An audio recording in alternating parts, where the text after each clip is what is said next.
I welcome you yet to another mastermind session. The aim of these live interactive sessions are to showcase the diverse expertise of Visionary Women Circle members. And today we have with us Rajanandini Venkataraman, the co-founder and CEO of Swomb Technologies and Services Private Limited. Having met her in person, I know she's a treasure trove of knowledge and enthusiasm. Stay tuned to know more about her journey and what she brings to the table with her expertise. Rajanandini, welcome to the show. Hi, Kalpana. Thank you. That's so sweet of you. Hi, Rajanandini. Welcome to the show.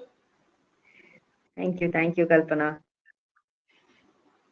Before we start the session, could you please tell the viewers a little more about yourself and the service you provide to the entrepreneurs in India and abroad? Okay. Yes, so I'm Rajanani, founder of Swomb Technologies and Services. So we have our forte is software building, and we have our proprietary AI tool which helps us build the software in shorter span of time, which actually helps in reaching the market early. That's our concept. And we build MVP in 14 days and enterprise grade product in 45 days. We also handhold startups. Um, so, like from their ideation stage, market validation, building software from the um, market point of view, and then helping them. If they're looking for funds, we help them in the pitch deck and all the um, with their presentations and etc. So we focus on Swarm is actually startups womb is where we derived our name from. Uh, so this concept we got it from our previous venture. Uh, so we had a product um, which had different modules and everything, and we built it for almost like 1 to 2 years. And due to COVID, see all of us faced difficult times, right? So that happened. So then we decided we had to we did not want any other startup to face that. So that's the main reason we started this with the help of AI. We have a proprietary tool which helps us build it in short span. So that's a quick intro of our company. I'm just curious. Can you please tell me what swarm means? A swarm is startup's womb, where Oh, the where the startup is nurtured from the ideation stage, market validation, process automation, uh, how to introduce technology into it, what kind of technology is needed, not just about the software that's going to be used, but how can technology be used in um, the business itself. And post that, we give them post delivery support of the software. And then if they're looking for funds, we help them create the pitch deck, the presentations, um, finding the right incubation center or the investor. Since we have market connects, we do help them with that. And then we also help them during the pitch, because most of the times the ideators might not be um, a tech person, and when there is a technology involved, they might have technical questions. So we handhold them there, and we become their tech partners. mhm. So So yeah, what this kind is of what kind of unique skills does Swarm or your team bring to the table for helping the startup entrepreneurs who are non-techie people? not for non-techie people. We become their tech partners Mm-hmm. from start to end. We become their tech partners. Anything technology, they can just leave the technology part to us, and then focus on their core business, bringing in clients, and basically they can focus on their core business than to worry about how the technology is going to work, how it is going to support, because we are there to support them at any point. We'll be So there. does your service stop when the startup initiates, or does it also support in the operational stage? Sorry, I lost you, Kalpana. I'm asking whether it's till the initiation to the deployment stage alone, or do you also support them, handhold them during the operational stages? No, we handhold them till they ask us, oh, okay, we'll take care of it. We help them build their own team if they require. Or some a few of our clients ask us to take care of it Mhm. completely. They're like they become we become one as one company where they're like, okay, it's okay with okay you handling the software, so you can take care of it. We'll take care of the core business is what few clients, because it depends on the sector and the domain. uh, for example, if it is a fintech company, obviously we'll have to give them uh, the KT, and we have to build a separate team for it. But for other domains, like for example, if it is into a medtech company or edutech, it's okay for us to handhold them. It totally depends on the sector and their preferences. So what kind of data we are going to handle, it depends on that. You spoke about proprietary technology that you use for speeding up the startup or speeding up the process. Could you please give a bit more explanation on these proprietary technologies? What exactly do you do when you talk about AI? No, no, no, it's not about API. It is like a AI, I'm proprietary talking. AI tool which helps us build. It is an in-house product, so it is our product that we have built, where it helps us build the software in shorter span. So that is our um, idea. That is our product.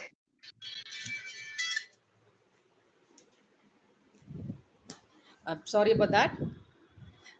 Yes, that's okay.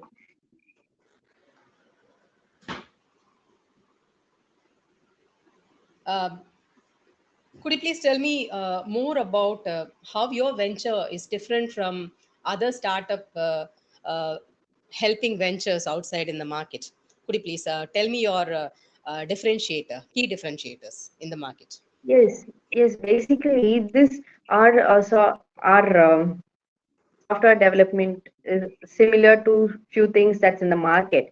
Like we basically have a similar kind of a no code low code tool, but the catch here is we do give the source code to the client. We don't hold the source code because no other low code no code platform gives the source code, Mm-hmm. and this is completely customizable according to the client specific needs.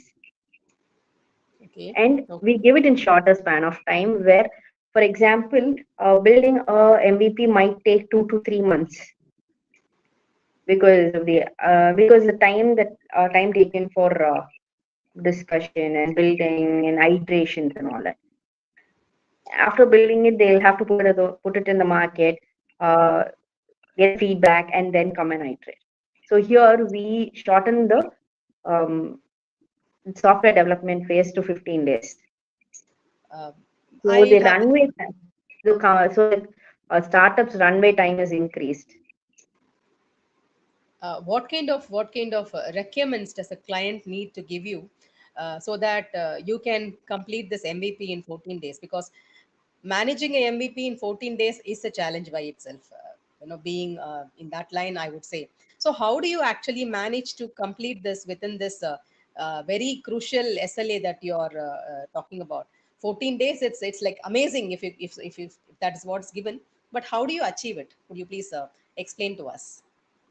See, the first thing, we get the RFP, we go through it, and we have a um, brainstorming session with the client and make Mm-hmm. sure what they want and what is required for the MVP.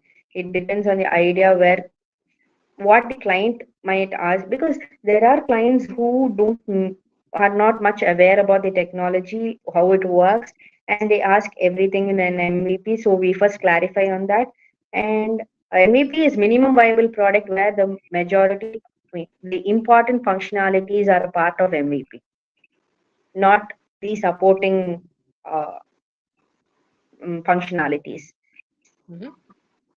Okay, So, so according to that, we um, have a discussion, decide on the requirements, and post that our AI tool helps us to build 60 to 70% of the um, software in lesser time, and post that according to the client specification. We do the uh, other functionalities, and we'll be able to deliver the MVP. So so this is the process. okay. Is your service restricted to a particular number of, let's say, for example, if it's in the web application, particular number of web pages, or anything that comes under the minimum viable product function is covered? How does it work? Oh, any of these will come. I would like to say web application, mobile application, IoT.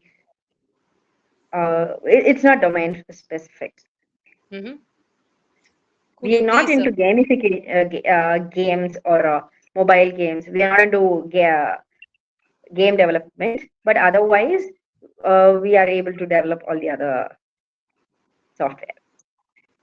How competitive are you in terms of the cost part? Because for a startup, MVP is like the base on which they build everything, right? It is to showcase their idea. So how cost effective is your solution, or does cost not a factor that is taken into consideration? Because it's a very important point for an startup, right? Yes, that's a beautiful question. Coming to the commercial, it totally depends on the functionalities. It is we are no way comparing ourselves to the existing software developers, and we are not here to compete because as an entrepreneur, with the previous venture, what we face, we know how it works. So we put them in, we put ourselves in their shoes and see. So the payment schedule is like planned with both the sides feasibility, and that's one thing. And another thing is it it is You not told us. like just because we give it in shorter span, it doesn't mean we are going to charge some exorbitant amount. No, it is it is not like that. It since we use only minimal resources and minimal time to develop, it will be according to that. That's one. Because yeah, That is actually a wonderful news for anybody who has an idea but doesn't have the resource or doesn't have that much of funds to create an MVP. there And I think this session will be very helpful for them. I have yeah one. there are one thing to add. We have a couple of clients who have also exchanged. I mean, exchange not exchange. They have given their equity to us as tech partners to so we'll be handholding, we will be the tech partners until the business is there. So there are companies who have that kind of an approach. So totally depending on the feasibility of the business, we accept that as well.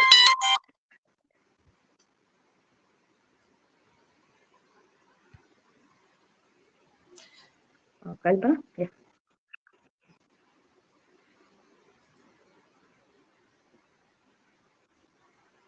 Kalpana, can you hear me? Yeah, now I can hear you. Sorry, I lost you for a moment. Uh, tell me about the collaborations that you're looking for, or are you ready to or open to collaborating with people or partners? What kind of collaborating partners do you seek in this venture of yours? First thing is, do you seek collaborating partners? Yes, we are open to collaboration. We have already collaborated, and we are in talks with a couple of VWC members as well. And I got to know auditor from VWC from Delhi, and we are in connection. And um, there are a couple of people, and like I also have what to say, a good clients or good proposals coming from VWC and through VWC. And we also had a discussion a couple of days back. Yes, yes, we Uh, did. We did. and yeah, I do refer clients to our VWC members in regard with, as I said, for the Delhi auditor. So I had one person and I had referred. So it works either way. It's not like it's a win-win is what I see. So even when I have requirement for my clients, for example, the IoT client, they have some manufacturing things. So I had discussed with one of our members in Chennai. So so we are open to collaboration. This we don't have any restrictions to it. So you told me that your target audience or your key services for startups. Uh, how do you reach them other than the VWC circle that you already created networking? Is there any other way that you reach your target customers? See, not just not we focus on startup, but we also have enterprise clients. Uh, so because they would want to revamp their existing system or they want to plug in some new functionalities or modules to their existing system. So we work with existing enterprises as well. And how we approach them is like it's mostly word of mouth one because there's a lot of entrepreneur community these days. Second thing, there's a lot of events happening, in-person meetings that's organized by there are a couple of events that are organized by the government and different incubation centers, uh, investment partners. So like that, we get to know.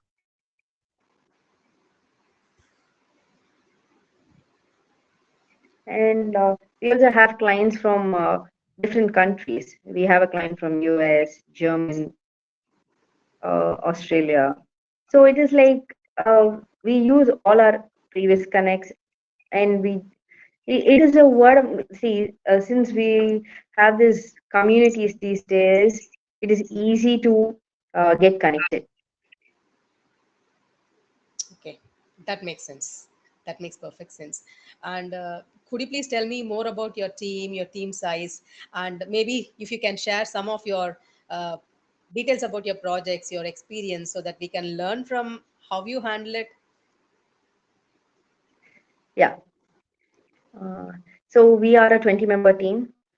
Our head office is in Chennai. So we have a very strong tech team, which helps us in building the software in short span. So they are always on their toes. So they are my team is my backbone. So and then about our projects, we work in different domains, extremely different domains which don't relate to each other. Like one is from medtech, one is from edtech, and the other one is from circular economy, like semiconductor industry. Mm-hmm. Okay, so another one is complete deep tech. They are into AI, so we support them. And another one is into IoT. That's a patent idea. We help get the patent. So the client came with an idea. So we first that was a very innovative idea. So we made sure first the NDA is done, and we immediately filed for a patent. So we got the patent in 1 year's time. That was quick actually. So it was, and we have started working on the prototype now. Mm-hmm. So it's all, and we do work with waste management system. It's a Singapore-based company where they have this recycling bins, which is automated and AI integrated. So we build software for them. And this coming back to semiconductor industry, it's circular end of life. It's an end of life product where from the time the chip is manufactured and it goes through the whole circle after using it, and then it comes back to the recycling phase. So we work on this whole cycle. That's So quite yeah, a jump from vertical to vertical or domain to yes, domain. yeah, it's totally How different domains. correct? How do you manage it? It's how do you have all those? How do you get those domain expertise, or how do you get those knowledge from the clients and convert that into a system or a workflow? How do you do it? Because it sounds interesting, Um, and I would like to know, or I would like everybody to know, how do you jump those domains and still succeed Kalpana, giving a successful project or product? Kalpana, to be honest, I am not a techie. I am a non-tech person. Okay, so and I'm curious about different domains, and I would have never learned about semiconductor in my life. I knew it's an electronic part. Other than that, I don't know anything else. But today I know how it's a 3 nano chip, which can be only seen through a microscope, but it has 47 kind of minerals, and it has 100 layers to it, that 3 chip. So I know all these things, and the machine that manufactures this particular chip is the costliest machine in the world. Hmm. Okay, so these are So that's extreme. These are extreme informations, and when you talk to the client, and if you are interested in their idea, it's not about whether you like it or you don't like it. That doesn't matter. But when you show interest, the client would be interested in, uh, because it's their dream, it's their idea. Okay, so they will have all the interest to explain, and it is easy to grasp it from them. They will give you all the minute details, so it can be easy to learn. And from there, so when you understand the concept, understand the concept, it is easy to bring it in technology, building the software around it. It is just a concept. Otherwise, the software is good. It's just functionalities. So the more interest that you show in the client's product, the more information you gain from them, and then you convert their dream into a product. Am I getting it right? Yes, yes, That is the key, information that we need, because in a service industry, understanding the client and showing that you understand their dream and their product, that is the key to success in a service industry, and particularly the way you do it. Really hats off, and thanks for sharing thank you. your passion with us, because we could feel when you talk that you're not a not a techie person, but still you help people convert their ideas into products, and that's a great job, Rajanandini. Thanks to your team and your thanks to your team and your passion Thank you. for Thank you. changing many ideas, and that's great. And I would love to know more about how your uh, clients, successful clients, appreciate you. Could you please share some appreciation or some appreciation stories with us? Yeah. Uh, about the team, they are always like, "Can you give me your resources?" I'm like, "No, they are my strength. I'm not going to get them." So it is like we are there to support you anytime. So they'll be always hand holding you, even after you build your own team. We'll be there to support. So that's one thing that we are very proud of, where they believe in our system and the process that we follow and our delivery timelines. And if you if you ask me personally, they'll be like, "Okay, can you come and join us?" So that's always been there. Yeah.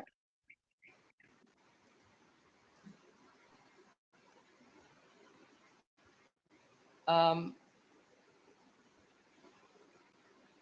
do you leverage positive testimonials um, to build credibility? And in short, how do you what is your suggestion about building your the brand This is for the new, people who come into the service industry, because you have been here, you have done things, you have made some people successful. And do you have any suggestions about building the brand for a newcomer or a new entrepreneur from your point of view? Could you give some advice? Yeah. How do you Building a use brand, how do you? how do you use your customer feedbacks to build a credibility and build a brand of yours? How do you do that? The first thing is maintaining a good relationship with them at any point of time. And well communicated and informed about your progress, not just about their project that you're developing, but in general, you can say what you have been doing. For example, in my case, it's like it's from I just may keep them updated that I am working in different domain and this is happening. Just a casual conversation. So that's needed. And then if the delivery is done post that, obviously you can get it. They'll be more than happy to give you a testimonial and you can put it in your site. And even after you deliver, and even if you feel that job is done and the contract is over, whatever it is, or even post that, you should be in connection with them. It is like it's not just business relationships. You should have personal connects. And just saying a hi and bye once in a while doesn't hurt anyone. They will also definitely appreciate it. And that kind of compassion that you show, that gives the word of mouth, and they will definitely refer. That has happened in our case. They'll be like, hey, we'll be halfway to their project, and they'll be like, hey, one of my friend is asking, why can't you do it for them? That is seriously happening these days. We could definitely be able to see that. So the connection, the relationship that you maintain, that's important. And it's not about just getting a testimonial and putting in your website or sharing it. Yeah, you can definitely do that. That will definitely help. I'm not saying no, but it goes out of when you are into this digital marketing and when you do digital marketing of your company, then at times sorry, during that time it will help. But otherwise, the individual connections that you build, then your networking is important. Networking brings a lot of value. It's not that you meet a person and they become your client. No, it will take a year. It might even take 10 years. You should focus on networking and building a relationship rather than focusing on getting a business. That's awesome suggestion. Though you make it sound very simple, I know it's not a simple thing. I know it's a conscious effort to do it. Building that Yeah. networking and saying that hi bye, consciously keeping in touch with the customer is the key for success. But having Yes. said that, Yes. have you encountered challenges doing this customer relationship? Yes. Yes. I handle customer end to end. I take care of that. I don't get involved in the technical part. Other than that, I get involved in all other stuff related to client handling. And when we initially started, I'm a person who loves to talk. So whether you respond or not, I'll say hi. Today we have WhatsApp. We can anytime say hi. So I just put that, ask them how they are. It's not just for business. Maybe there's something that each one of us like about someone, or their business idea would have interested you. There may be n number of reasons. So saying hi doesn't hurt. So I do that, and I constantly keep talking to them. And from my family or my colleagues, I was like, hey, that person is not responding. Why are you why are you simply going behind? No, I am not going behind that person. It is like he's saying that they should remember us, right? Mm-hmm. That's important. someone remembering us is important. That's key. Whenever, whether they build a software or not, in my case, when someone is asking about it, they will definitely get reminded of me. So it is a con. You should be persistent in what you do. And I have got clients like that. I have followed them for almost a year, and today they come with a bigger project. If I haven't done that, if I haven't followed up or uh, maintained that communication with them, they would have been looking for some other software developer. So So it is a challenge. Sometimes they get annoyed, they'll not reply you, or even some. I haven't faced that. I don't know, but someone might be even rude, but that's okay. Not everyone is good to everyone. Even we are rude to few of them, right? So it's okay. And being a female, going and talking, maintaining this, it has its own difficulties. mhm. But still, uh, we are genuine in our work, so that will pay.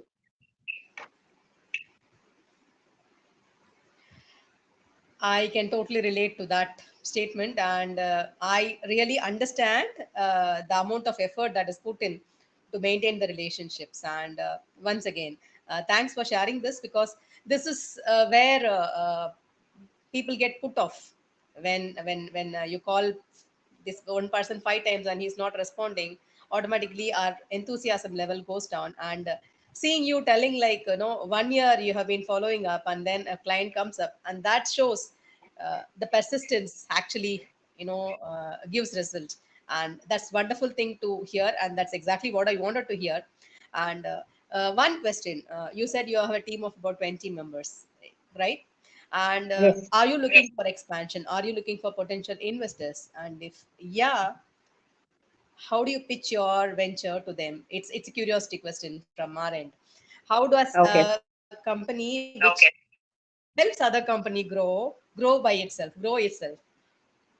Sorry. Hello. Yes, Kalpana. Can you please repeat the last few seconds? Because I said, I how does a company which helps other companies grow by itself? okay. To be very honest, uh, personally, we Swarm are not looking for any investment, but we are looking for investments for our client companies. We would be more than happy to get some investment for our clients.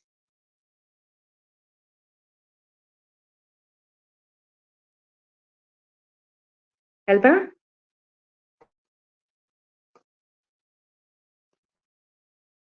Hello? Hello? Kalpana, can you hear me? Yeah, our clients are from different domains.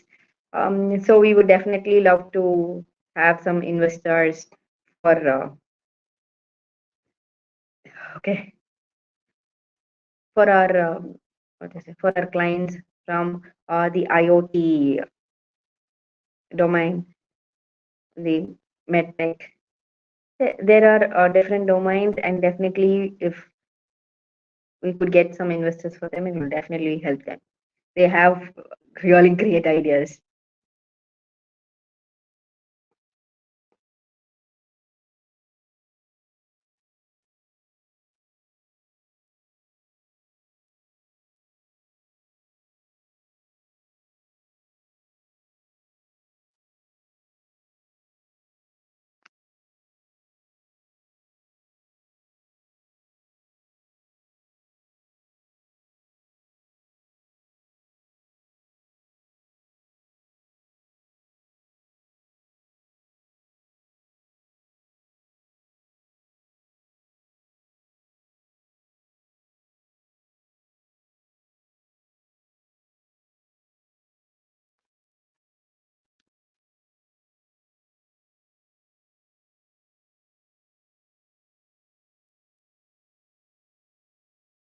Kalpana?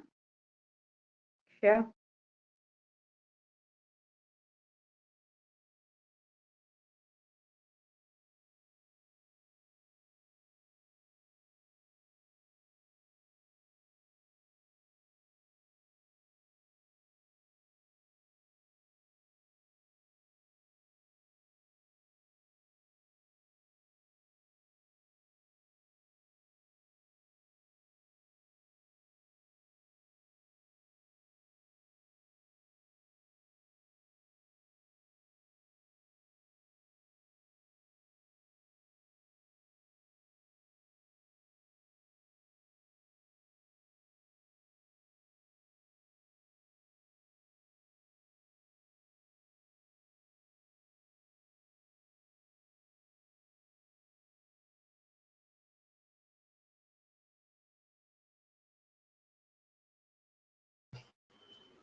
Hi, Akshay. Hi, Kalpana.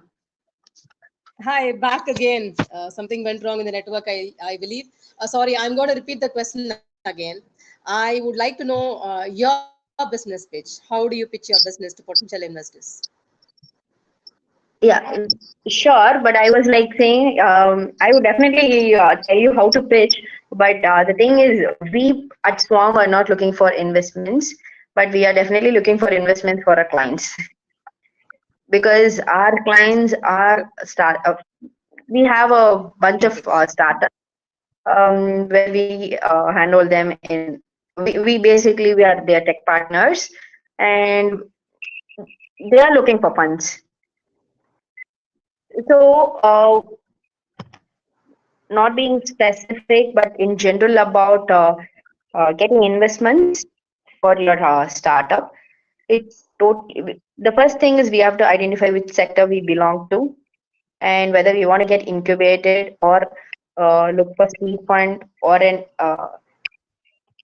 investment where on which stage we are. So that's first thing.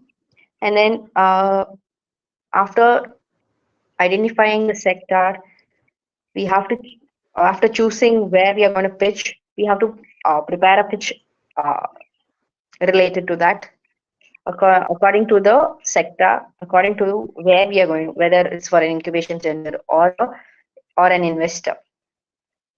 The pitch would vary, and we have to research about the investment partner, whether they are a VC or a incubation center or a seed fund or an angel investor. We have to look into their background and we have to prepare the pitch accordingly. And the pitch should, each place, the pitching duration is different. In a few cases, it would be 7 minutes of pitch and 3 minutes of QA. So it totally depends. So we have to identify all that, and they would definitely give us a time frame. So in with with the help of the criteria that they have asked for. There are few cases where they focus on the ROI. There are a few investors who look on the idea itself, and there are other kind of investors where they look for the social costs. So, with regard to all that, we have to identify. We have to do a background work and prepare the pitch. And after you have prepared, the pitching time would definitely vary when you pitch because in my personal experience, when our company got incubated, we were given um, around 9 minutes of presentation and 6 minutes of Q&A. But unfortunately, we couldn't get that time slot, and I mean it was scheduled for an hour, but we got a total of 15 minutes where we had to do the pitch in 5 minutes. But we were able to do it in 2 minutes, and we got incubated. So you have to prepare the same pitch for 2 minutes, 7 minutes, and 30 minutes if needed. There are investors who are looking for a very detailed explanation or functionality requirements about the idea, how it is going to get operated, what is the operational idea about the product in itself or the marketing concept. All that will be asked. So it has to be prepared, uh, domain specific, and the investor specific pitch.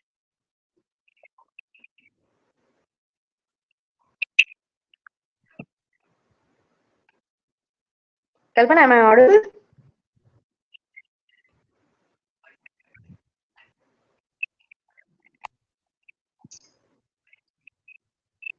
Kalpana?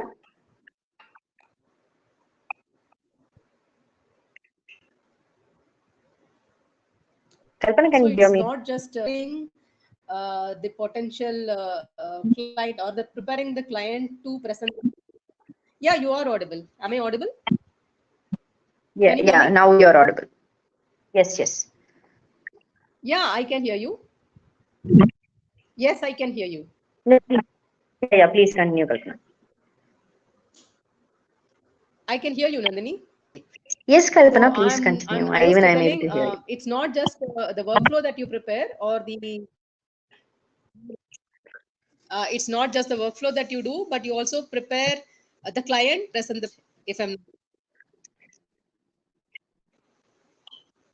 Kalpana, I lost you. uh, I can't hear you. what you're doing currently is a dream come true for a new entrepreneur. What you're currently doing, Yes, Kalpana. and Thank you.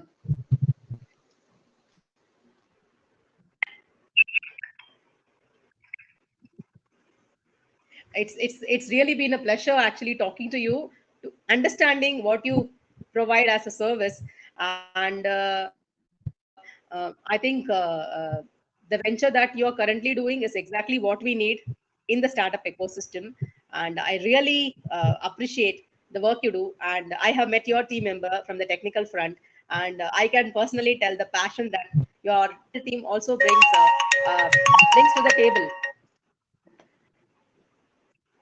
And Thank you. Thank you. I'm very glad to have had this session with you to discuss more. And is there anything that you would like to add for the viewers, as well as for the people who dream to make their idea into a process or a service using technology? Is there anything that you would like to add? How do they contact you? How do they approach you? And what is that they need to prepare before they approach you? Is there anything that you want to share with the potential clients out there with ideas? See, I think my LinkedIn profile is already shared. They can DM me, and from there we can take it forward. And I can even share my mail ID there, so that it would be easy to connect. And once we connect, after the first time when we message through LinkedIn or get connected through mail, we'd be able to connect for further discussions. So it's like we can easily get connected, because I think I answered your question, because there were a few breaks when you spoke. So I sorry, Kalpana. I said I heard that, and thank you for the answers, and thank you for the wonderful session, and thank you for sharing your journey with us. It's been a pleasure talking to you, and uh, thanks a lot for the time. Yeah. Thank you, Kalpana. It's my pleasure as well. Thank you. Okay, thanks a lot. Thank you.